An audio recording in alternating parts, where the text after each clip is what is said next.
Good afternoon. My name is Marjorie Kaplan. I, along with my colleague Jean Herb, co-direct the New Jersey Climate Change Resource Center, which is hosted here at Rutgers University. I'd like to welcome you to part 2 of a 2-part virtual workshop on rebuilding New Jersey after COVID-19, advancing a healthy, resilient, sustainable, and fair garden state. As we mentioned in part 1 on Friday, the acute COVID-19 epidemic has brought to bear and magnified the endemic racism and chronic racial disparities in our country and our state. These sessions are meant to explore questions about how we can use this moment as an opportunity for New Jerseyans to envision a new future for the Garden State, and what investments we can make to rebuild the state's economy while addressing underlying challenges highlighted by the COVID-19 public health crisis. As in Friday's session, today's convening brings together leaders from across a breadth of sectors to discuss opportunities for restarting New Jersey's economy post-COVID-19 in ways that intersect health equity and social well-being with addressing climate change, building inclusive and vibrant communities, and expanding opportunities for civic engagement. Our hope is that these discussions will inform COVID-19 restart and recovery efforts by focusing on ways to intersect COVID-19 recovery efforts with other public policy goals, including promoting health equity and social well-being, and ensuring adequate resources to support New Jersey's public health infrastructure, building a state budget that provides support to households and businesses hit hardest by COVID-19, and that support a sustainable future for New Jersey, ensuring that rebuilding and COVID-19 recovery investments address changing climate conditions, supporting investments in community assets that enhance cultural, historic, and natural resources, and honoring democratic principles. We began this virtual convening this last Friday, June 12th, with 2 panels. One that discussed the current status of New Jersey's budget, politics, economy, and population, and the second that discussed the opportunities to intersect COVID-19 rebuilding efforts with state climate, health, energy, social, and economic goals. Today's third and final panel will focus on short and medium-term opportunities and challenges to connect these big ideas as New Jersey moves forward. I'd like to acknowledge and introduce today's 3 hosts. The New Jersey Climate Change Resource Center, which was established by law, adopted in New Jersey this past January. Its mission is to use impartial and actionable science to advance state and local efforts in the public, private, and non-governmental sectors to adapt to and mitigate to a changing climate here in New Jersey. The center is facilitated by the Rutgers Blaustein School of Planning and Public Policy and the Rutgers Climate Institute. Also, the New Jersey Climate Change Alliance, which is a network of organizations that share the goal of advancing science-informed climate change strategies at the state and local levels in New Jersey. And our third host is the Eagleton Institute of Politics, which studies how American politics and government work and change, how democracy might improve, and promotes political participation and civic engagement. The Institute explores state and national policies, research, education, and public service, linking the study of politics with its day-to-day practice. I'd also like to note that, like Friday, today's event is being recorded. We also expect that since today we only have 1 panel, in all likelihood, we will be ending by 2:30. Before turning it over to our moderator, Kiki Jameson, president of the Fund for New Jersey, I'd like to kick it over to my colleague, Jean Herb, to give a brief summary of last Friday's first 2 panels. Thanks, Marjorie, and welcome everybody. We're so happy we have so many people joining us today. The first 2 panels last Friday offered some sobering comments, but also some that are exciting. The panelists pointed to 3 intersecting crises that are facing New Jersey. The first is the immediate crisis that we're well aware of regarding COVID-19, as well as the associated economic depression that we're facing that will also unequally affect the same populations that have been hardest hit by the virus. The second is the centuries-old crisis of structural racism in the United States that prevents people of color and people who are low income from having access to the same economic, environmental, and social conditions as their white counterparts.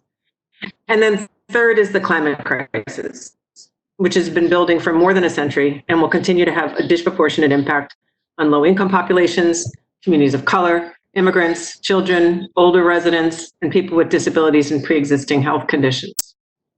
What we heard from the panelists is that in New Jersey, the populations that have been hit hardest by COVID-19 are the same populations that suffer other health disparities, such as diabetes and heart disease. Black New Jersey residents are more likely to die from 8 of the 10 leading causes of death in the state than their white counterparts. We heard from the panelists that these are the same populations that are routinely and unjustly affected by outcomes of structural racism in our society, including police violence and lack of access to quality housing, schools, and jobs.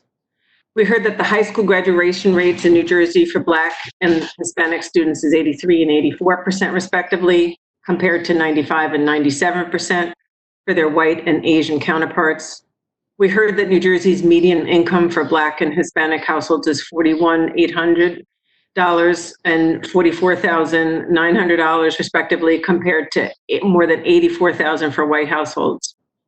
We heard about the recent research done by the Harvard University School of Public Health that found that people with COVID-19 who live in the United States, regions that have higher levels of air pollution, are more likely to die from the disease than people who live in less polluted areas.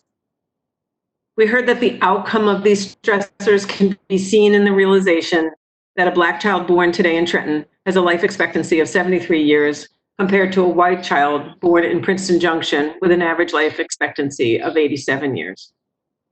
The panelists at the convening also stressed the urgency of addressing these intersecting crises. We heard the concept that this is too good a crisis to go to waste. The panelists talked about the need for New Jersey to shift its focus from considering long-term spending and instead shift our focus to the costs of inaction with regard to poverty, unequal educational opportunities, underemployment, poor health, climate, and social justice. The panelists called for abandoning historic incrementalism in public policy in New Jersey and instead to advance big ideas that will propel our state to a future that has equity, resilience, and health as its foundation. We heard several takeaways in terms of some actions, and we're hoping to build on some of those ideas today with our third panel. Some of the ideas that we heard is a call for processes to assess the impacts of state and public infrastructure investments, whether that's on economic development or on the built environment, and to understand what the impacts of those investments are on health equity, on social and environmental justice, and on climate goals. We heard the need to expand health insurance opportunities, recognizing that the economic outcome from COVID-19 will mean that we'll see some of the most vulnerable populations losing jobs and losing access to their health insurance. We heard the concept of creating job opportunities such as COVID-19 contact tracing, as well as installation of clean energy systems be directed at the populations that are most affected by social injustice. And similarly, we heard the idea of creating a climate corps that would be modeled on the New Deal era Civilian Conservation Corps that would give young people an opportunity to be involved in solutions that intersect health equity and climate change. We heard the idea that revisiting the concept of a well-organized, strong, and collaborative government is the most viable institution to drive lasting change. We heard the idea that leveraging CARES Act funding that's currently identified for disaster recovery and hazard mitigation investments should be focused specifically on benefiting populations that are most affected by changing climate conditions and health inequities. We heard the idea that relying on the state's public academic institutions, including community colleges and four-year colleges and universities, that they should be the first line of intellectual defense in conducting applied research that can support our efforts to address health inequities, social justice, and climate change. And in doing so, we'll be able to provide critical education and training for our in-state students. We heard the idea that the state's budget needs to be revamped to ensure that dollars are put away for a rainy day fund and to make investments in education, public transportation, affordable housing, clean, inclusive, resilient, and safe communities, all of which deliver benefits tomorrow for the residents that have been most affected by climate change as well as by COVID. We heard the idea that it's time for New Jersey's investments and programs that deal with infrastructure spending, environmental protection, COVID relief, and climate change need to double down on delivering substantial benefits to those communities hardest hit, and that we need to look innovatively and across agencies to look at benefits that have multiple outcomes, such as increasing access to green spaces and energy efficient, air conditioned, healthy, and resilient affordable homes, all of which are particularly important during a period of quarantine. We heard that the political realities that New Jersey's facing as a result of COVID and what we have all experienced recently regarding an awakening across the country with regard to social injustices is that we're going to see those political realities as people get to the polls in November, and that we need to encourage residents across the state to use their voices as part of the electoral process. And finally, we heard that encouraging students and young people to recognize that while we're in a challenging time, it is a unique moment in our history to seize and stimulate creativity and opportunities, and to promote the concept of working in government, as well as in the nonprofit sector, as vehicles to be able to make real and lasting change. While the panelists didn't necessarily agree on every single idea among themselves, they did agree that the time to act to advance a healthy, resilient, sustainable, and fair garden state is now, and that our best efforts to do so must be bold and transformative. Thanks, Marjorie. Thank you, Jean, for that. It's now my privilege to invite Dr. Kiki Jameson, President of the Fund for New Jersey, to turn on her camera and her microphone and to moderate today's session. So with that, I will turn it over to Kiki. Thanks, Marjorie, and thank you, Jean, for that great summary of what was a very dense 2 sessions last week. I'm delighted to be here with you today for panel 3, which is focused on the short and medium-term opportunities and challenges to move ahead.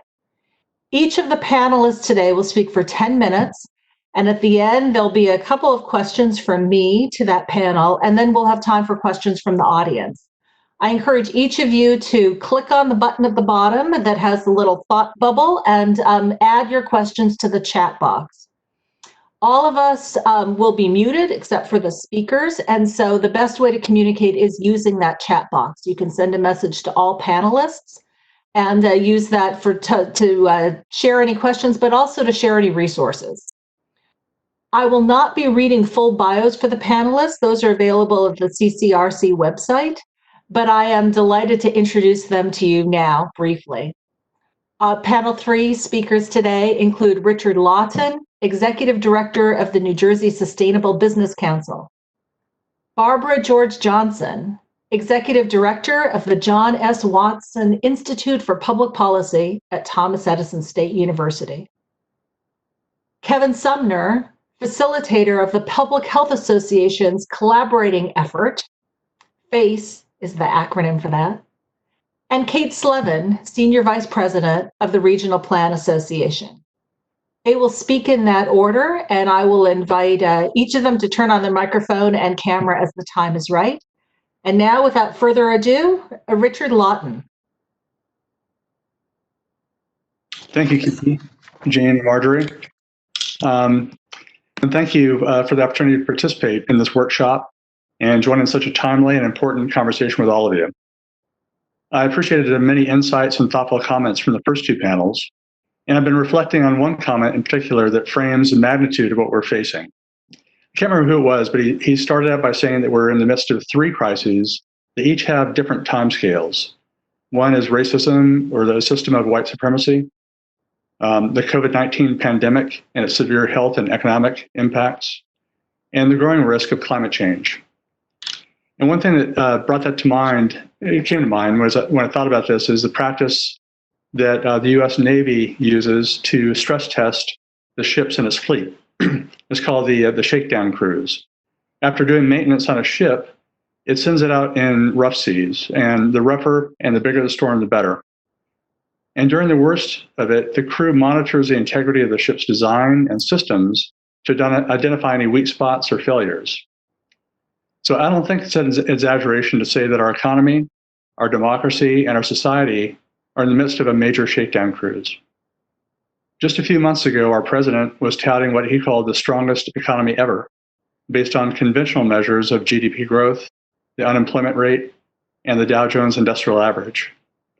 But these measures are poor proxies for evaluating the health of an economy or the well-being of a society. The pandemic and Black Lives Matter protests have exposed not just the many weaknesses in our political economy. They've revealed that our dominant economic and political systems are functioning exactly the way they're designed to function. A design which exposes the gap between the many of our espoused values and our values in use, such as by prioritizing efficiency over resilience, systematically maximizing short-term profits for shareholders while externalizing cost and risk to other stakeholders and to the environment, exacerbating inequality, racism, and environmental degradation.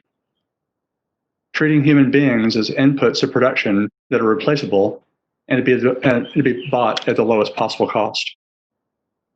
Replacing one person, one vote with $1, one vote, where concentrations of economic and political power are intertwined, creating a self-perpetuating feedback loop.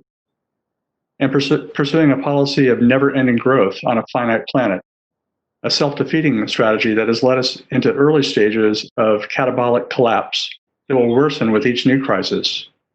And as the seas continue to rise and get rougher, unless we meet the imperative to make a mid-course correction by making specific design changes in specific areas now and over the next 6 to 18 months, all aimed at creating a more vibrant, sustainable, resilient, and equitable economic system that works for everyone. Our national organization, the American Sustainable Business Council, convened a coalition of over 40 organizations to prepare a report called From Crisis to Opportunity, Recommendations for State and Local Governments. I'll add a link to that report in the chat box when I finish here. For those who helped write this report, believe that this moment provides state and local governments an opportunity to not only continue leading the way through this crisis, but also in solving the structural problems the federal government has too long neglected. So what I'll do, I'll review some of the policy ideas that provide a blueprint for what state and local leaders can do immediately. Most of the suggested policies effectively provide not only economic stimulus, but lasting social, environmental, and public benefit. And many will attract support across party lines, and some will cost little or nothing. So while those who contributed to the report have diverse perspectives, we're united in several basic propositions. Number one, we believe that business can and should play a positive role in our society, and that business has responsibilities to multiple stakeholders, not just to investors. We believe that state and local governments have a role side by side with the marketplace to structure markets so they work effectively, to manage the impact of externalities, and to ensure that public resources receive stewardship for the long term. We believe that not only is a sustainable economy compatible with shared prosperity, environmental protection and regeneration, and social justice, it's essential from both a moral and pragmatic standpoint that we restructure our economy to achieve this balance. And we believe that a market-based economy is the most powerful engine of prosperity yet devised. But at the same time, the market must be structured differently than it is today for the good of all Americans and the billions of other people and life forms who share this planet. As socially responsible businesses and thought leaders, we've long advocated for a triple bottom line of people, planet, and profit. None of these values are mutually exclusive. Together, through local investment, equity, and accountability, we can rebuild our post-COVID economy stronger, to be more sustainable and enduringly just. Since our economic system is a complex, non-linear system that is nested in increasingly complex societal and earth systems, there are no quick fixes. However, as the late systems theorist Donella Meadows taught, there are places to intervene in complex systems that represent a high degree of leverage in moving the overall system in a healthier, more sustainable direction. In the report, we explore 8 areas where immediate steps can and should be taken at the state or local levels. I'll give a brief overview now, but hopefully be able to, during the Q&A, maybe talk more specifically about some of them. But starting with reframing economic development practices to cultivate strong local economies. Small businesses account for 85% of all job growth and 90% of all businesses. Yet large corporations receive a competitive advantage through regulatory capture, tax avoidance strategies, and public subsidies and policies that end up rewarding rent-seeking behaviors. This is something we need to address quickly. Secondary is banking, finance, and procurement. One example is state and local officials can generate trillions, in aggregate, in new stimulus for their economies at low or no cost by shifting public and private capital into local banks and local investments, and by transforming their procurement systems. The third area is well-being, health, and safety. I'll just name one example of several. One thing we can do quickly is ban the use of surprise billing and unexpected medical bills. In terms of climate and energy, this is an area of high leverage. We need to expedite the progress on the updated energy master plan that creates a roadmap to 100% clean energy by 2050. And especially focusing on energy efficiency programs and community solar for low-income and Black and brown communities, and creating local jobs and job training for the offshore wind supply chain. And we also need to immediately stop all fossil fuel infrastructure expansion and shift all future investment toward renewables and a distributed energy grid. Another area is in our food systems. One specific recommendation is to undertake a year-long income tax holiday for all locally owned food businesses that are being hit especially hard during these times. Another critical area is water. We need to invest in upgrading all of our water infrastructure to protect our communities and to stimulate long-term economic growth. And we need to increase funding for drinking, waste, and stormwater infrastructure. What we've also found, especially now, is with working from home, many of us, is the importance of broadband. So one thing we can do is allow and support municipally owned broadband networks. And since the transportation sector accounts for 43% or more of all the carbon emissions in New Jersey, mobility, how we move people and goods, is a critical area for us to rethink and redesign. One thing we can do in New Jersey, we're already leading this area, but we need to implement the new EV law as a step toward electrifying the transportation sector, and especially electrifying the public fleets and school buses in urban communities. So 2020 can be a pivotal year in which the inertia of an unsustainable and unjust economic system, along with our deeply conditioned ways of seeing and being in the world, are suspended so that we can clarify our deepest held values and begin redesigning our human-made economic systems to better reflect and actualize those values. Thank you. Thank you very much, Richard. Barbara, I invite you to turn on your camera and microphone, please.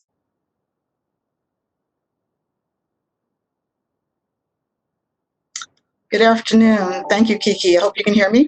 Absolutely. Go ahead. Great. So I just want to say thank you to the Rutgers Climate Change Resource Center, Jean Herb and Margaret Kaplan, for inviting me to participate in this very important discussion.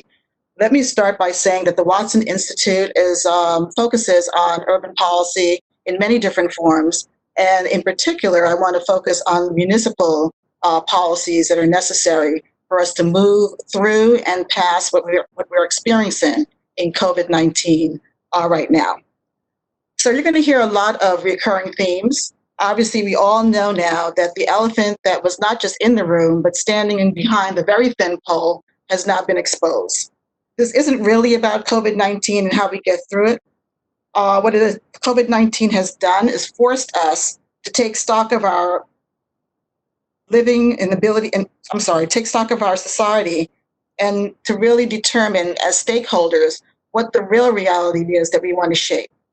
We know that there is structural racism, implicit bias, systematic inequalities that prevent families from living a successful life. It is important that we take an ecological approach to changing how we see ourselves as a society in this country. And so what COVID-19 has done is allowed us to say, wait a minute, there's some historical things here that we must address if we want to move forward and to really provide a healthy, safe, equal society for our children and for our future. I want to reference in this moment a study that was done by the Watson Institute on behalf of the Anti-Poverty Network, is the cost of poverty, perpetuating cycle of concentrated poverty in New Jersey cities. And I'm referencing this study because in order for us to talk about short-term and long-term approaches to change, we really need to look effectively at our history and what has been transpiring. And so we know that New Jersey is ranked as one of the wealthiest states in the country, yet this average wealth ignores two important realities. First, poverty tends to be concentrated, so that the large portion of the state's population lives in areas with poverty rates of about 20%. Second, the official poverty threshold bears no relationship to the basic cost of living in New Jersey, so that the households with incomes of up to 2.5 times the poverty level still struggle to make ends meet. And that is critical, because what we're also clear about in New Jersey is that this impacts families and it impacts children. And we know for society to be healthy, we have to look at how their children are supported and how the elderly are supported. And so what we realize is that we have to understand the definition of poverty, because this is at the core of how COVID-19 has impacted this state and its residents. Poverty is a denial of choices and opportunities, a violation of human dignity. It means lack of basic capacity to participate effectively in society. And so if we have a concentration of poverty in areas that have been disinvested in, which are our cities, then we have a real difficult time in moving and advancing our communities forward. In 2015, a New Jersey resident who earned a minimum wage would have to work 100 hours per week to afford a one-bedroom apartment at fair market rent.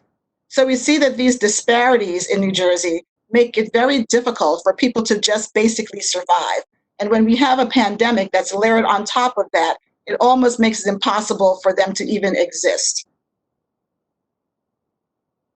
We also know that, simply put, children who live in poverty are prone to become less productive adults, and that has a real cost to society, about $500 billion a year in the United States. We see that people who are in the midst of cycling poverty have homeless issues, there are concerns about mental health, and those are the areas that we have to focus on as we look to move past COVID-19 into a more healthy and successful society. I want to share with you that we have been here before, that we continue to have these cycles of alarm, and we wake up from those and move back into our comfortable spaces and our safe spots. And so I will share with you that in 1964, former President Lyndon B. Johnson declared the war on poverty. And that charge was to minimize high unemployment, accelerate economic growth, fight discrimination, improve regional economies, rehabilitate urban and rural communities, improve labor markets, expand educational opportunities, enlarge job opportunities for youth, improve the nation's health. We are still there, and we have to figure out how we come out of this rut and move forward.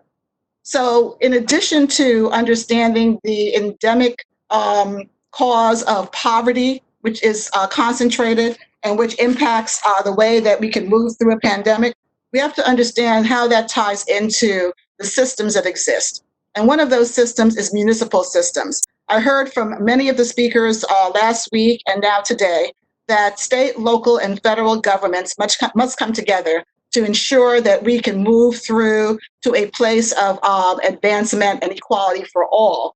But we have to understand the fine nuances of managing a municipal government in the state of New Jersey, where majority of the revenue for our cities comes from property taxes and the consolidated municipal property tax relief aid, which again is revenue that came from property taxes. And we have to look at the grants that are available to cities. And again, how can cities then leverage that to really assist in the areas that they should be assisting in? We know that the same concentrated poverty creates structural conditions for municipalities that practically guarantee year after year of budget deficit, fiscal distress, and perhaps most surprisingly, an outsized property tax burden on its residents. And we can't take that for granted. I know that it's been discussed before and it's critical. Municipalities are limited in their tax base, particularly those who see this concentration of poverty. They're limited by poor housing stock, older homes, less property value. They're limited by host city requirements where they have state and federal and university buildings and spaces that are not taxable. And so they're limited in their capacity to be able to support all of the municipal services that their residents expect, and then social services as well on top of that. So what does that mean in terms of moving forward? There are a number of things that were suggested in the study that I identified that we could do to move forward.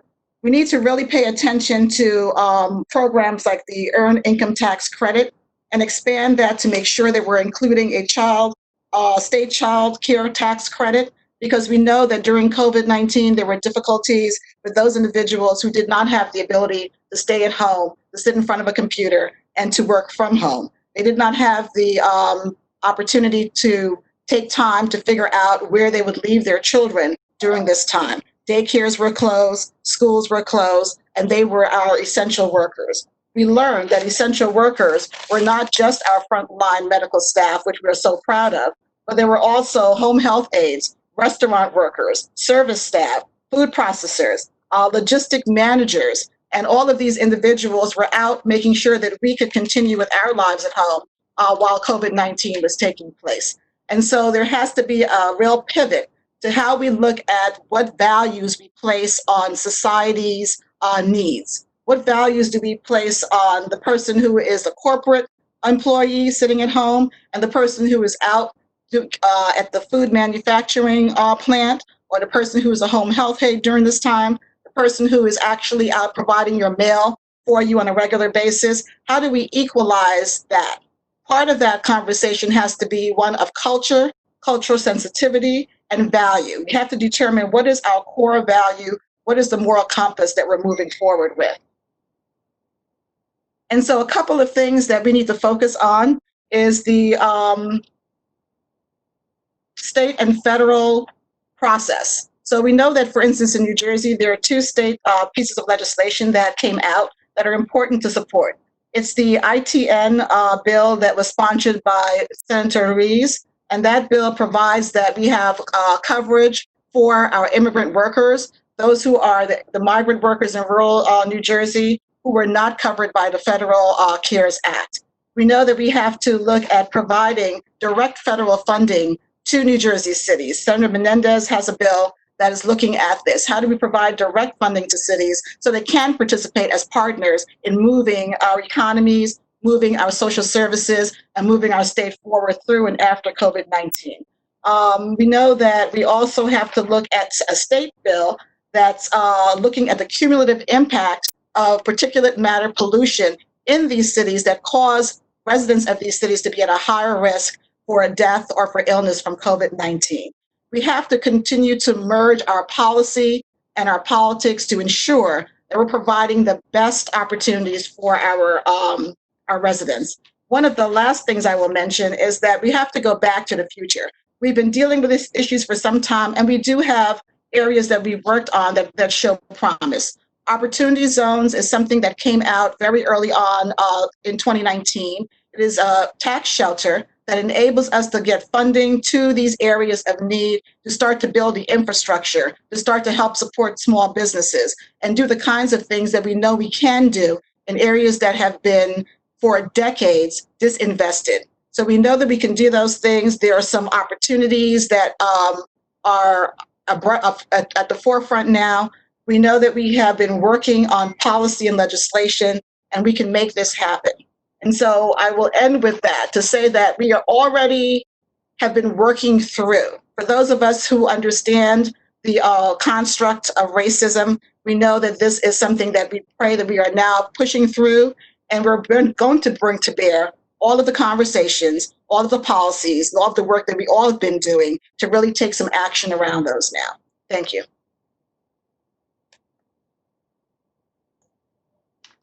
Thanks very much, Barbara. I like your call to action. We need it. Kevin Sumner, facilitator of the Public Health Association's collaborating effort. Please turn on your video and microphone. Thanks, Kevin. Good afternoon, everybody. And thank you. Thank you to the sponsors for inviting me to participate and for sponsoring these events over the past couple of days. It's been a very interesting and inspiring conversation. I want to start with a couple of caveats, I guess, if you will. First, with regard to facilitating FACE, the Public Health Association's collaborative effort. I want to note that I do not, my comments are not their comments, but that they are my own and really based on, to a large extent, 35 years of service in local public health in New Jersey, and to some degree, the past 4 months, which have been some of the most exhausting and stressful for public health in New Jersey. Having said that, FACE, facilitating FACE allows me to hear and understand perspectives across the state of New Jersey, and hopefully that gives me some more broad-based views and comments than just my own. A few comments on those comments themselves. First, my apologies if some of my comments are perceived as negative or blunt, but I think that today they really reflect reality and are necessary if we're going to affect change, and with that change, advance a healthy, equitable, and resilient New Jersey. Second, for too long, I believe that public health has stayed in the shadows and accepted the status quo, or in some cases even worse than the status quo. And I am going to challenge us to say that that needs to change. We need to step out of those shadows. We need to have a voice that doesn't necessarily accept the status quo, and that we too need to be resilient beyond just doing more with less. And then the final caveat, I realized when I reviewed my comments that I really raised more questions than provide answers. And so while I will note later in these comments that I think public health needs to think outside of our traditional box, we need to collaborate with non-traditional partners to achieve and identify the answers. What I'm really saying is we need help. Public health can't do this, but I think we can help lead this effort. So with those kind of introductory comments, let me say that I'm going to address 4 concepts, and then hopefully those 4 concepts in conjunction with each other will lead us to a future for the role of public health. The concepts are first to identify and really define what public health is. And I do this not to insult anybody who's participating, because I'm sure there are a lot of public health professionals participating right now, but really to make sure that we're all grounded in a definition for the purposes of this conversation. There are many out there. I've chosen one, and hopefully you'll understand why I've chosen that one. Second, I have been saying for years, particularly to students, but in other venues as well, that public health is everywhere and everything. And I think the recent events around the coronavirus pandemic have really demonstrated that that is true. Third concept is really stealing from a colleague of mine, and that is the invisibility crisis of public health, and speaking through that invisibility crisis to the 4th and final concept, and that is the visibility of public health, whether that is a good or bad thing. And then again, finally, hopefully, those 4 pieces will lead us to the future role of public health, and hope to convince you that public health is really at the roots of our future and the common factor across all of the issues that have been raised through the panelists over the last 2 panelists and the 2 speakers prior to me today. So with that, let's dive in first to the definition. I chose a definition, and I often choose this definition from a century ago. And I'm going to read it and quote the definition first. In 1920, CEA Winslow, affiliated with Yale University, defined public health as, quote, the science and art of preventing disease, prolonging life, and promoting physical and mental health and efficiency through organized community efforts for the sanitation of the environment, the control of community infections, the education of the individual in principles of personal hygiene, the organization of medical and nursing service for the early diagnosis and preventive treatment of disease, and the development of the social machinery which will ensure to every individual in the community a standard of living adequate for the maintenance of health. So why did I choose this definition? First, I love the fact that it's 100 years old and we're still talking about all of the same issues today. Second, it focuses on two pieces of public health that I think we don't spend enough time on, and that is the focus on art and the focus on the social machinery. We in public health tend to be really good at the science. We have seen the science guide our decisions and provide guidance for issues around COVID-19, such as social distancing. And yet, even though the science supports that, we've also seen that those actions are not necessarily, or guidance is not necessarily followed. Throughout the first two panels and today, we've heard a lot of statistics and a lot of data, all really important pieces to how public health acts. But what we don't do, I think, very well is translate that science through art in its broadest sense to accomplish the goals that Mr. Winslow sets out in his definition. How do we, in public health, develop the social machinery that leads us to end the social injustices and achieve the equity for all? And so I think the art is a quick piece we need to focus on, and the social machinery, which I'll address a little bit later, leads us in the right direction that public health needs to go. Everywhere and everything. Public health is everywhere and everything. For years, I have challenged folks to identify something that cannot be related to public health. And often students in particular will come up with what they think are items or activities or services that aren't related to public health at all. So, for example, many years ago, a student really thought he had it when he said that professional wrestling has absolutely nothing to do with public health.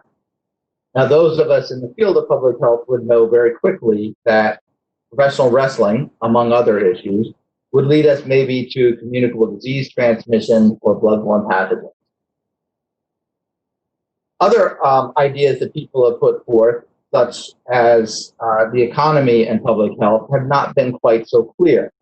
Public health certainly has recognized that the economy and the disparities in the economics, particularly around individuals, lead to health disparities in those individuals. And we heard earlier, I think it was in Jean's summary comments with regard to lifespan differences and disparities across different populations.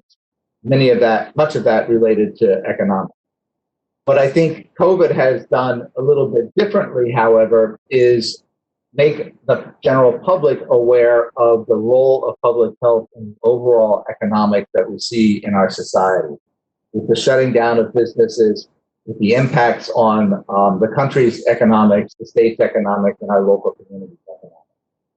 And so we have an opportunity to advance this idea that public health really is connected to everything and everywhere. However, that leads me to this idea of the invisibility crisis. A colleague of mine, Dr. Umair Shah, who is the director of the Harris County Health Department in Texas, for the past several years now, has spoken about the invisibility crisis of public health. He's promoted a hashtag on Twitter and other social media, specifically with regard to the invisibility crisis. He likens public health to the offensive line of a football team. If we do our job correctly and efficiently and effectively, we're essentially invisible. The offensive line of the football team doesn't get the glory for protecting the quarterback who makes the plays, who becomes the hero, wins the game. But if that offensive line weren't present, then the quarterback probably would not be able to accomplish those goals. Public health is the offensive line for our public's health and for healthcare. This has never been as evident as it is with COVID-19. It was public health actions and interventions that have protected healthcare from being overwhelmed by the impacts of COVID-19. And healthcare and first responders are consistently viewed by the public as the heroes of this event. As a 20-year veteran of emergency medical services, I in no way want to diminish the heroic actions of healthcare and first responders. However, what I would like to see is public health viewed in the same way. And so what Umair calls the invisibility crisis keeps us behind the scenes, protecting people, preventing negative outcomes, and invisible.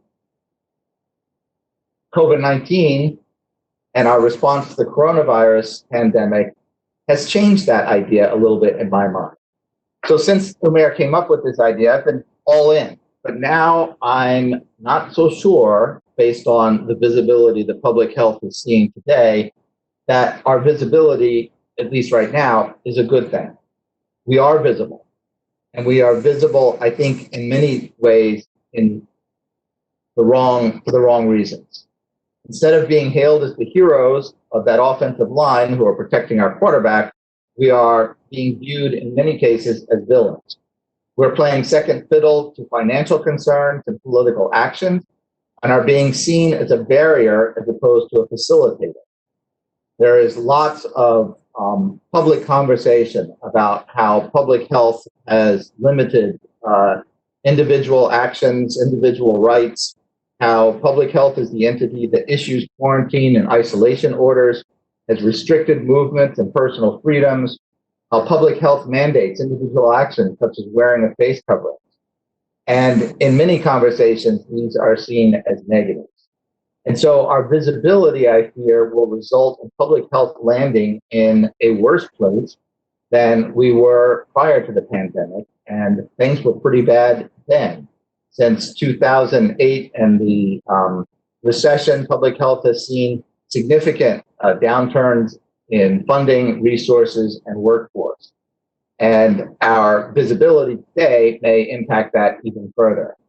Although we have more public health students in the pipeline than ever, in my experience at least, I fear they will not be enticed to work for government due to the stigma, the poor pay, the lack of respect and value that we seem to place on public health, particularly governmental public health. We are currently losing quality public health professionals across this country as a direct result of COVID-19.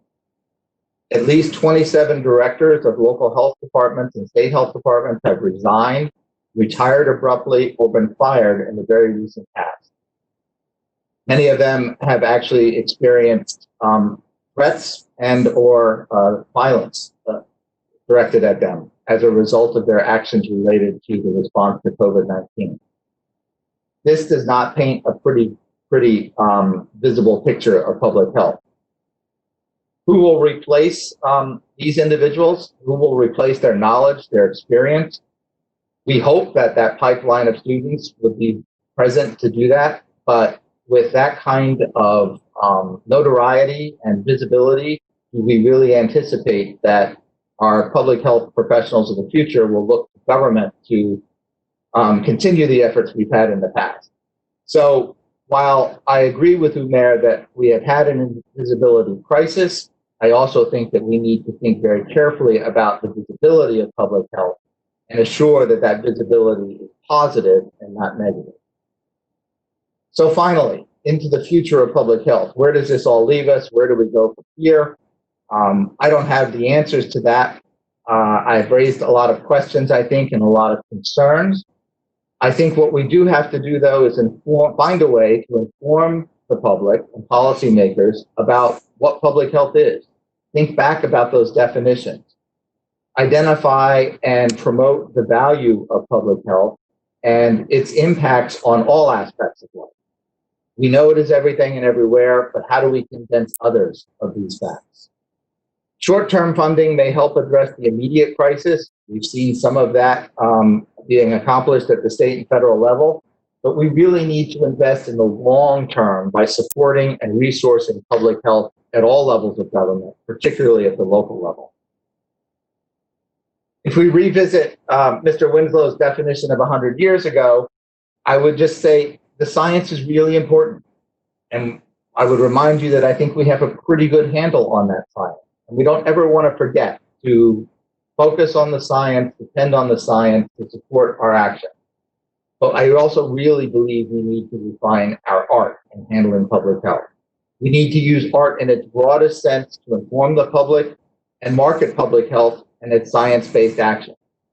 We need to collaborate with new partners, such as the business community, who better understand communication, marketing, psychology, human nature, and other disciplines so that we can garner the respect needed for public health to increase resources and funding. We need to convert public health's invisibility crisis to a visibility success and foster the respect and value it deserves. We need to recognize and promote the idea that public health is the common factor across all the issues that have been identified in these sessions and others.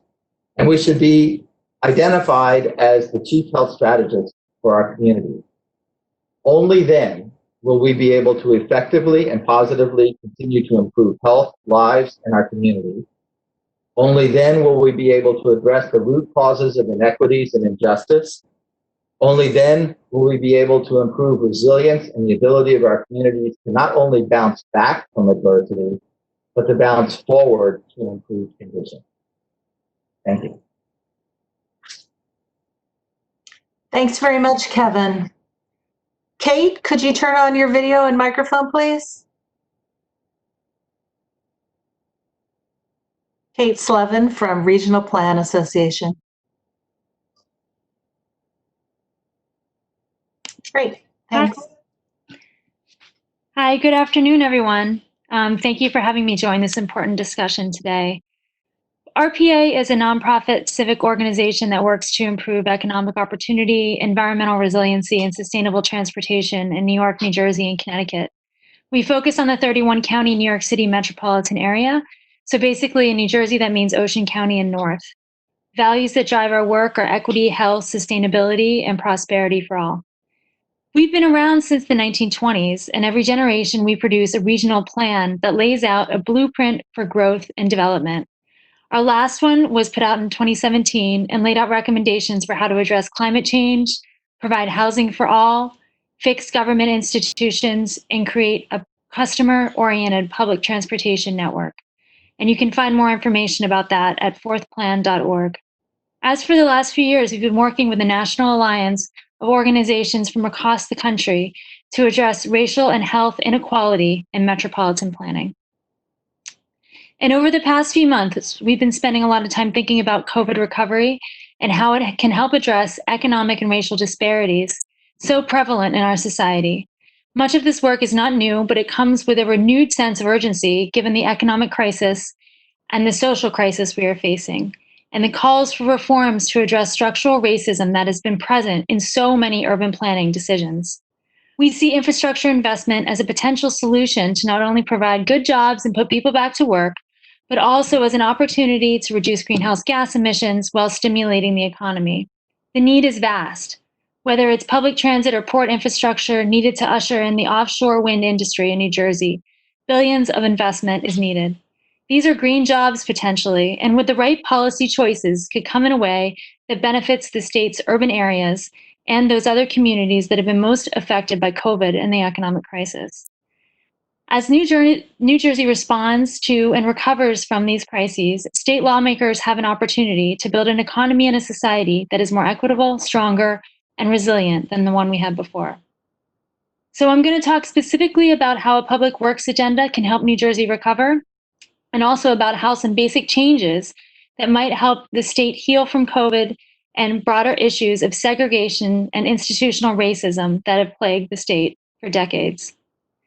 So one way to start is by rethinking our approach to transit. So every resident, regardless of their income or zip code, can easily travel across the state and take care of themselves and their families. Pre-COVID, NJ Transit provided nearly 1 million daily transit trips in the state, most of them on its bus system. Public transit drives the state economy, it reduces emissions, and provides affordable alternatives to car ownership. But right now, New Jersey's transportation infrastructure prioritizes single occupancy vehicles, i.e., private cars, even though many families, especially those hardest hit by COVID, cannot afford cars. NJ Transit recently released a capital and strategic plan earlier this month that could be down payments towards the kind of investments I'm talking about. Both are blueprints to improve the system and make it better for customers and provide better access to opportunity. The capital plan lists the many projects needed for this change: new buses and new bus garage, new track maintenance and repair, new rail cars, station upgrades, accessibility improvements, and some larger regional transit projects like the new gateway tunnels that would build a passenger connection between New York City and New Jersey and benefit the entire Northeast corridor. The issue is funding. The program is $17 billion over the next 5 years, but $6 billion of this is unfunded as of right now. So more revenue will be necessary, and some sources do exist. A number of groups have recently asked the state to consider a larger contribution to transit from the recently increased turnpike tolls, for example. And some of this money is currently slated for road widening projects that don't align with state environmental or economic goals. And fully funding the NJ Transit Capital Program will be a strong start to creating more jobs. Estimates indicate that the program will create $15 billion in jobs over the long term and $13 billion in ancillary economic benefits in New Jersey alone. That means over 240,000 jobs created. And on to the transit operations side, we need to continue to provide reliable service to keep crowding down as the recovery takes hold. Fares cover almost half of NJ Transit's annual revenue, but ridership has declined, so their operating budget is looking at deep deficits. New Jersey Transit did receive almost $2 billion from the CARES Act, which was the relief package passed some months ago in Congress. But that won't solve the operating budget problems at New Jersey Transit or other regional operators, like the MTA for that matter. So to bridge the gap, we are calling for more emergency aid from Congress.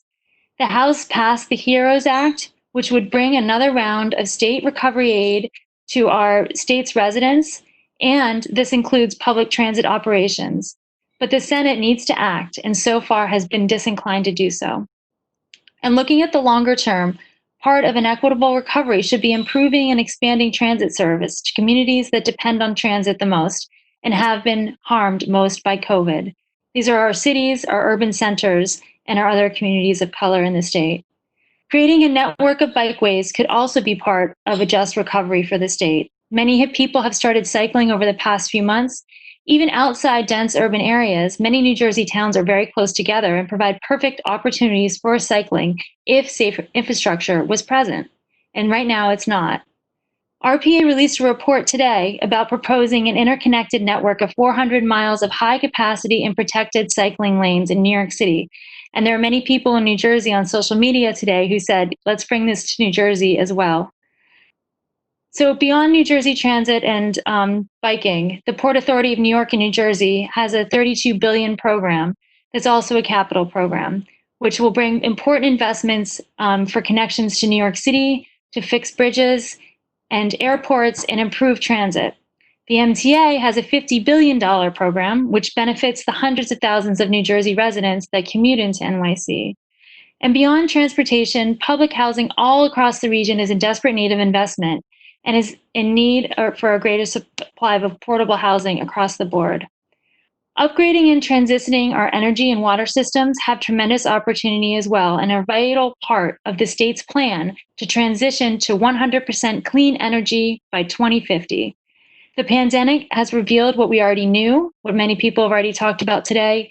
People of color and those with lower incomes don't have access to the same basic rights and suffer much more because of it. Improving water infrastructure in cities, building offshore wind, and clean energy investments are important steps in addressing all of this. And just yesterday, New Jersey made an exciting announcement on this front. The governor announced the first purpose-built wind port in the United States, selecting a site at Lower Alloways Creek in Salem County. The components of offshore wind infrastructure are huge, and this facility will have the space to actually accommodate construction of those components. It should be ready to start in 2023 and create 1,500 permanent jobs plus construction jobs from a $100 million investment over 15 years. The Companion Wind Institute created by the EDA should also help create the types of job training programs for the offshore wind jobs of the future to support investment in the region and strengthen the economic recovery. And there is also the social infrastructure, our schools, our libraries, our community centers, our hospitals. And investing in these means you're not only putting people back to work, but you're creating healthy spaces that will allow the economy to flourish and be there when people need them in times of emergency. They can provide food distribution. They can be there for social cohesion as a center for people to get help that they need.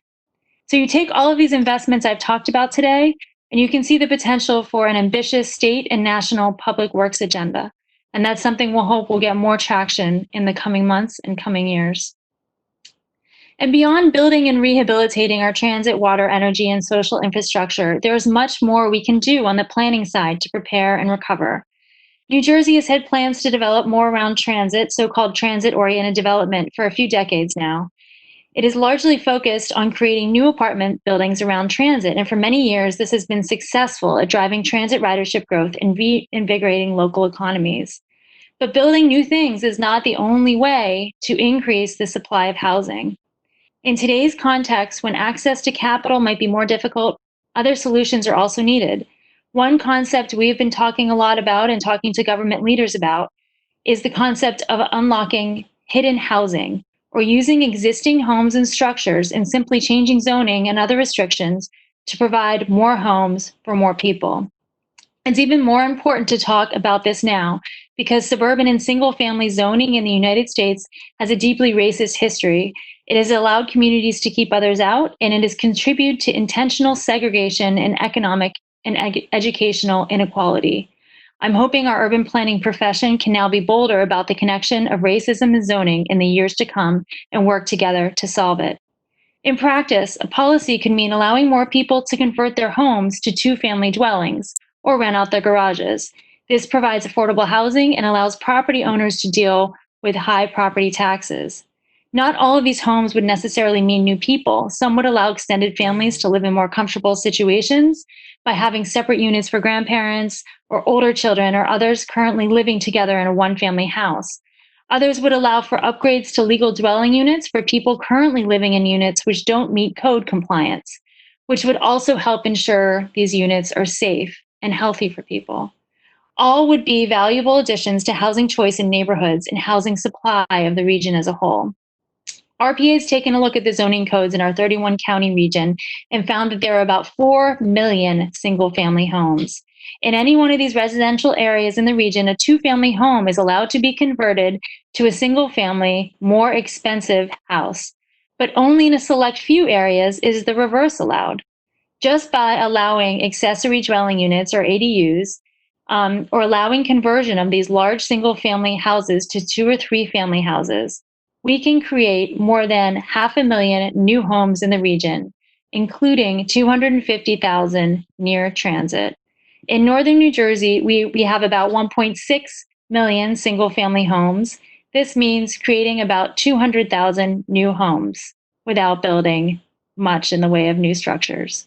In order to do this, we are calling on the state to incentivize and encourage municipalities to implement local regulations that enable ADUs and conversions. These policies should specify the minimum rights of owners to create accessory apartments and include recommended guidelines and assistance to municipalities.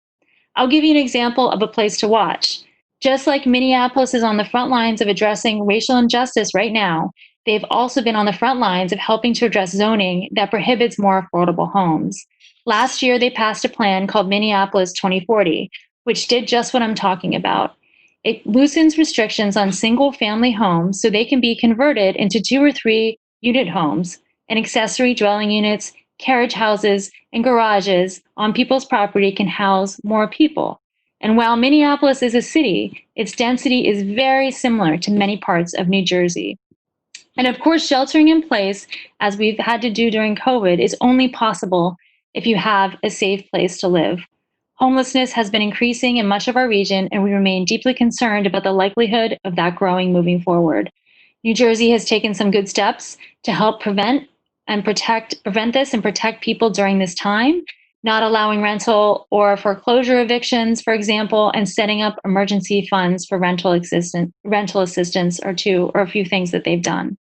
But in the longer term, the state will need to find a way to reduce homelessness and give more affordable homes for more people through a variety of strategies. And those homes should come to cities and also to wealthier places near transit, where there's access to clean air, good schools, and more access to jobs. So that's all I have to say for now. It's the tip of the iceberg, but hopefully it'll get us started for the discussion later on. And with that, I'll pass it back to Kiki. Thank you very much, Kate. At this point, I would like to invite all the panelists to turn on their cameras, please. And for the attendees, if you go up to the top right-hand corner, you can choose grid view, and we'll all look like we're the Brady Bunch. So you can see everybody together. Great. So thank you all. I was struck that the themes that are highlighted today are the themes that were highlighted last week, right? These intersecting crises and intersecting opportunities, and focusing on those intersections of possibility among equity, public health, and climate and environment. I'd like to ask each of you, and I appreciate the wide-ranging comments and observations you shared, but I want to spend a little bit of time really trying to drill down into specifics. So the first question for each of you, in any order, is what specific investment opportunities do you see at the state and local level? Right. We know, and we heard in panel one, Rich Kiki gave us a very, very bleak outlook for the state and local fiscal situation. So we know resources are limited, but you've also made the case that the costs of inaction are greater and probably too great to bear. So if we must act and we must invest, where should that be? So I'll jump in. This is Barbara. Thanks, Barbara. And say that we looked at this through some work that we did creating an urban focus sets with over 200 stakeholders several years ago. And the goal is partnership and collaboration, because you're right, we don't have the resources. Capital is tapped out, right? But if you bring universities together with corporations, together with government, you can look at where your resources are and how do you leverage that to be able to provide the kind of training that we need. We've talked about manufacturing as a critical component to us surviving through a pandemic. And we know that the Advanced Manufacturing Program through New Jersey Manufacturing Extension Program, which is a federal program, is available to us. So how do we utilize the resources that we already have and ramp them up with collaboration? And community colleges, K through 12, community colleges, and higher ed must all come together. So we're utilizing resources, and we're taking those resources and using them in a different way. We're assessing, where the waste is, where the gaps are, where the racial overtones and racial policies were, and we're figuring out how to utilize what we have in a different way, reinvesting and reorganizing our efforts. So that's a great example, Barbara. Just to push a little bit more on that, who or what entity would bring those groups together so that they could do this? So I think we have a number of entities on the line today. The Watson Institute has been a convener of groups coming together for decades. We've worked with the Regional Planning Association. We work with the Sustainable Business Council. We work with Rutgers and so many others. And I think there are already models of that in the state. I think nonprofits, universities, and government agencies have done a good job of collaboration through the push through nonprofits and through some of our higher education partners. And I think that's where we can start. I think higher education has a role to play in this in terms of convenings. Thanks, Barbara. From other panelists, what are the specific investment opportunities?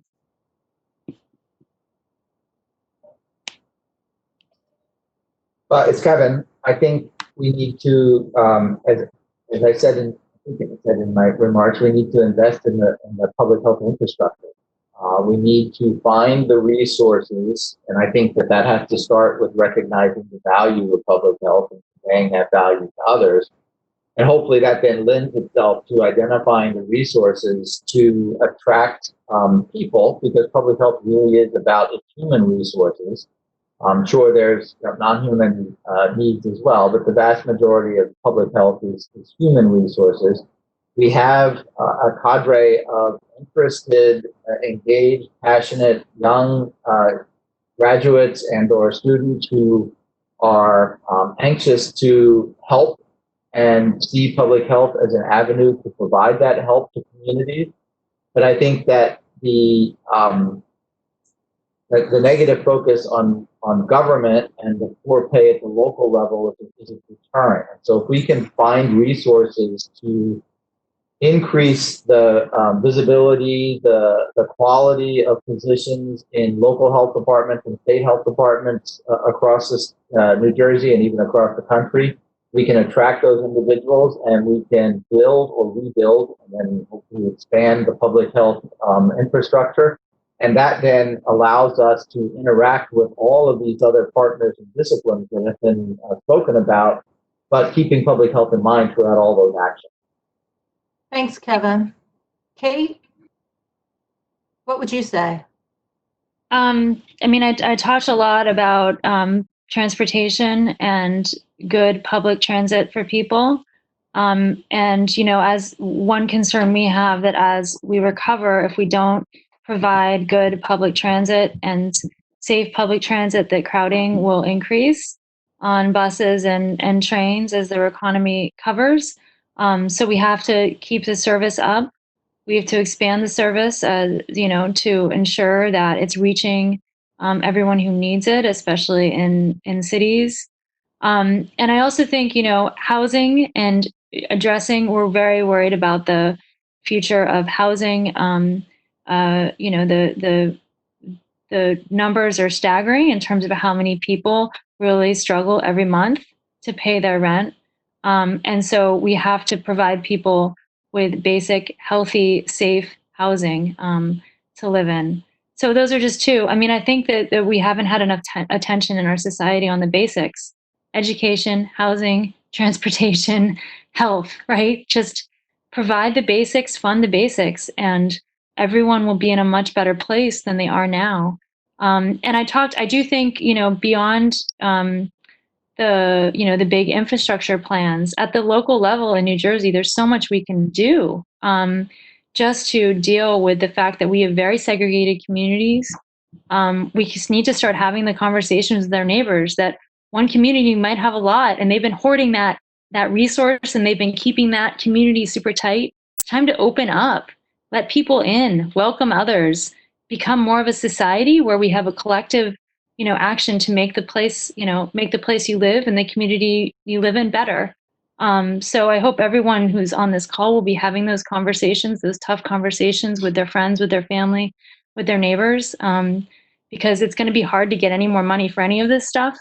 It's going to be hard to get these policy changes in place, and it really requires a collective action. We're starting to see that sort of energy. We want to keep it going. And Kate, when you talk about that, are you talking about regionalizing a tax base? Are you talking about consolidations? Are you talking what does that look like? I'm talking about opening up suburban zoning, and essentially not making it so strict, not making it so hard to do things in suburban towns, not making the discussions over schooling so difficult. There's every time there's a new apartment building built, or any little change in so many towns in New Jersey, people get up in arms and they go crazy. But I welcome it as new people possibly coming into your community. And I think we need to start having those conversations at the local level. So loosening the zoning restrictions, allowing a lot more things to happen at the local level that provides better access to opportunity. And I'm sorry, that's a little bit off from your original question, but I think we can't have a big effort and a lot of money coming into anything without agreement that there's all of this institutional structural racism in our society that we don't talk about on the day to day. So can I just say that, the institutional racism comes from the individual at the individual level. So the individual, whatever your moral compass or your value proposition is as an individual, that rises into the systems that we create as we move through the ladder of success or career. And so we have to remember that.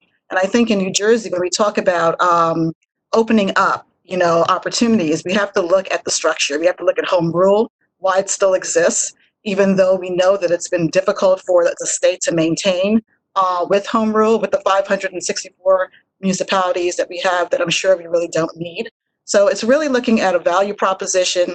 How are we going to identify what's important to us, what we fund, and how we move forward in being able to do that? Thanks. Richard, do you want to jump in? Your comments focus quite a lot on local investment and local renewal. That's the way forward? Not just looking at investment as an incremental to what we currently do, but stepping back and reassessing our current investment, just make sure it's aligned with the economic system we're trying to create and move away from. So it's really a process, I think, of identifying what we need to stop doing, what we need to keep on doing, what we need to do differently. So a couple of examples would be, and just kind of build on what's already been said, our main streets. I'm on the subcommittee for the Restart and Recovery Advisory Council, the Main Street subcommittee.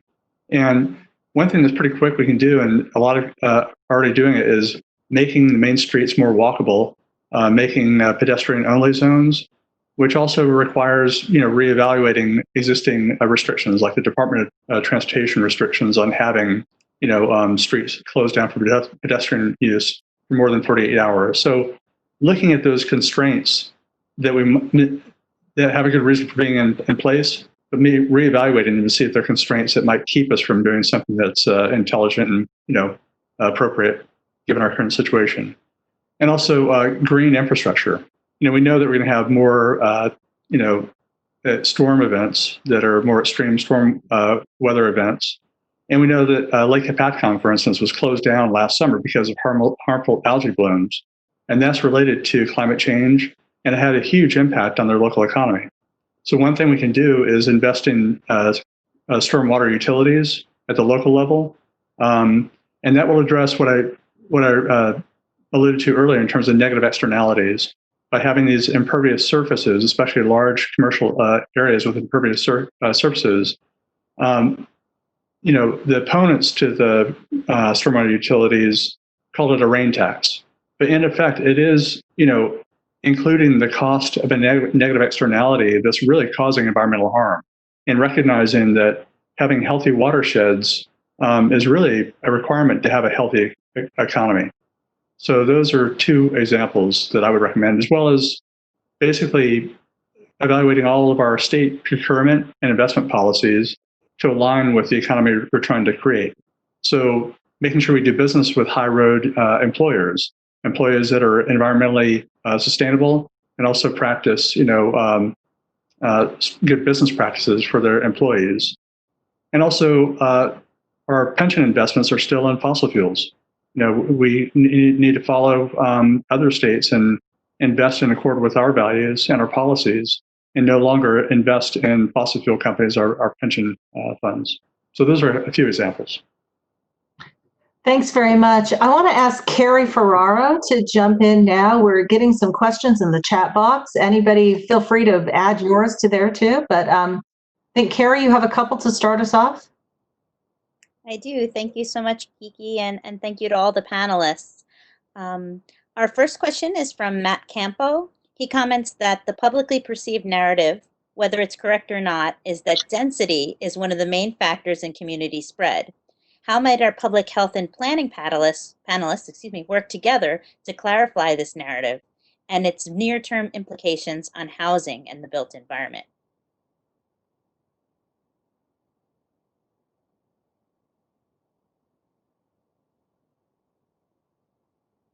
Should we do you want us just to answer? Yeah, sorry. Yeah, anybody can jump in here. Sorry about that. Yeah.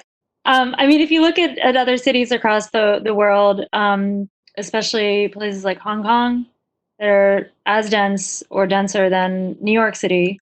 It's not density per se, it's public health, it's testing, it's providing people with good information and safe ways of getting around, and a good public health structure as well. So I think public transit and density has gotten a bad rap, and I do not believe that is the problem here. And there's a lot of people in our region who don't own cars, who are living in small apartments. And so if you say, oh, it's it's because of density, you're just discounting their needs. And that is totally unacceptable to us. So I think, if you look around the world, our problem is not public transit, it's not density, it's knowing how to protect yourself, it's having a good underlying public health structure, testing people, understanding how it's transmitting. And that's all I'll say about that. But there's been a lot of writing about this, and I'm glad you brought it up. And can I say, in actuality, we in the areas that are urban centers, the transportation systems are actually pretty good, right? Because that's where they're located. But going out to the suburbs, or if you have an industry that pops up in the western part of the state, how do you get individuals who need that job but live in the urban centers in the state to get to the western part of the state so that they can work in those jobs, right? So it's really reimagining what transportation can look like in a state that, even though we're considered the most densely populated state, there is just such difficulty in getting from one end of the state to the other. When we talk about equity in access to jobs, or even equity in access to healthcare, if you talk about rural areas, where again, transportation is difficult to get folks from one system to a next, or maybe there's not even enough, doctor's offices or medical centers or so forth, even in this dense state in our rural areas. So it's reimagining what we mean when we say density and what transportation and other things can look like to bring equity to the residents of the state. Kevin, did you want to jump in too on this question? I was just going to comment that I think, in particular, Kate's comments really underscore the distrust in public health interventions. We know that they work, even in densely populated environment. New York City has done an admirable job of controlling the spread of COVID-19 in a very dense environment. But we see the public starting to question those interventions and actions that are being recommended by public health. And so building that trust with the public health community so that when they suggest or provide guidance on certain actions, they're actually followed, will go a long way to control the spread, even in dense environments. Thank Kiki, you all. can I add one more point? Please. Sure. Yeah, I was going to mention one high leverage area is really energy efficiency. That's something that we get a quick return. And I think one of the risks is in this period, we might take a big step backward, especially for those companies that we're relying on to build a clean energy economy. Many of those companies are going out of business. And the energy efficiency sector has lost quite a few jobs. I don't recall exactly the number. E2 has come up with a figure on that. So that's a real problem. We could take a big step backward. And I think one big investment is make sure that we ramp up our energy efficiency investments, especially in environmental justice communities. Sorry, that's mine. Sorry about that. Thanks, Richard. Carrie, you have another question for us? I do. I think our next question and potentially our last question is from Sitwat Saeed, who thanks the panelists for their insights and says, given the current climate of our country and our world, many students like myself are passionate about being part of the change. Kate mentioned collective action, but Sitwat is an urban planning policy student and wanted to know what are some of the ways students can get more involved in the process of evolving our communities to making them better for the future. That's open to all panelists. So, you know, I think Recommendations that to students. students are leading the way. They're leading the way in the protests that we're seeing. They want and understand that it is their time to create this better world that they want to live in. And I would say access those institutions that are engaged in that work. I know, for instance, with the Watson Institute, we welcome bringing in young people to learn about policy and planning. And I'm sure regional, I can't speak for Kate, but I'm pretty sure that there are opportunities there as well. I think there are so many nonprofits and higher education institutions that would welcome having interns, not necessarily always paid, because there is the capacity and resource limitation. But as we know, anything on your resume looks good if you're really engaged in real work and if you're passionate about what you're pursuing. So I think there are opportunities all around the state through nonprofits and higher ed and other places to jump in with both feet and get involved.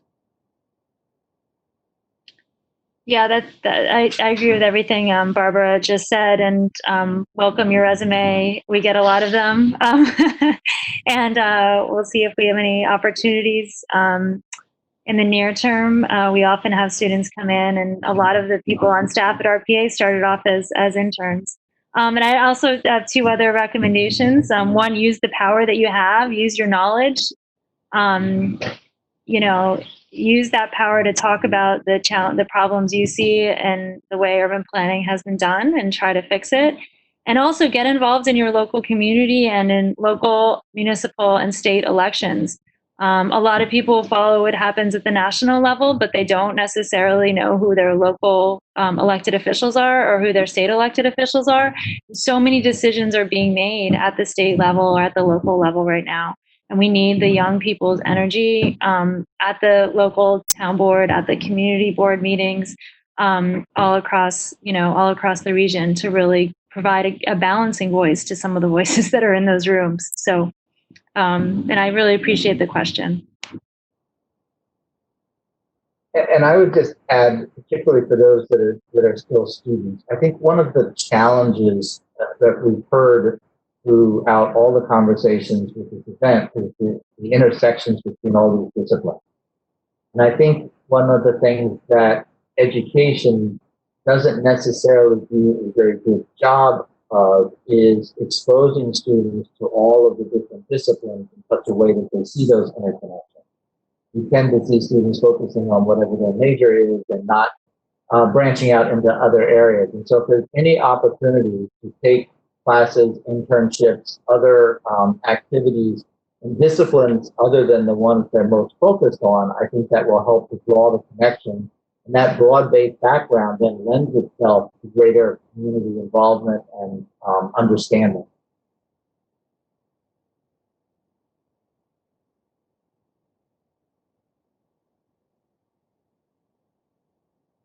Great.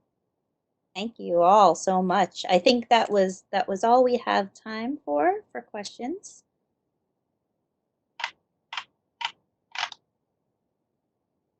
There was a request that the panelists share their email addresses with the group, and so I think some are putting that in the chat box now. I want to draw your attention to the chat box, which has links to a number of really interesting and important reports and resources. One takeaway I have from this conversation is, I guess, two takeaways, right? What is that the intersection of these issues is not something artificial or new. They are intertwined, and indeed we're facing the crisis we face because they've been thought of as separate or partial, and we now really have an opportunity to get at the root of the problem. Another theme that's come through is that there are any number of ways to approach this, but what they all have in common is a focus on choices about resources, and often resources at the local and state level. We can choose to invest and activate things that really build a stronger infrastructure, and or we can choose to do business in the same old way. But if we do that, we shouldn't be surprised to see these crises continue to exacerbate or to be replicated. So I'm excited to see what might happen, and I think Kate did a great job and Barbara of encouraging people to seize the power that they have to inform themselves and to contribute to those local discussions. This session is recorded. It will be available along with the first two sessions on the CCRC website.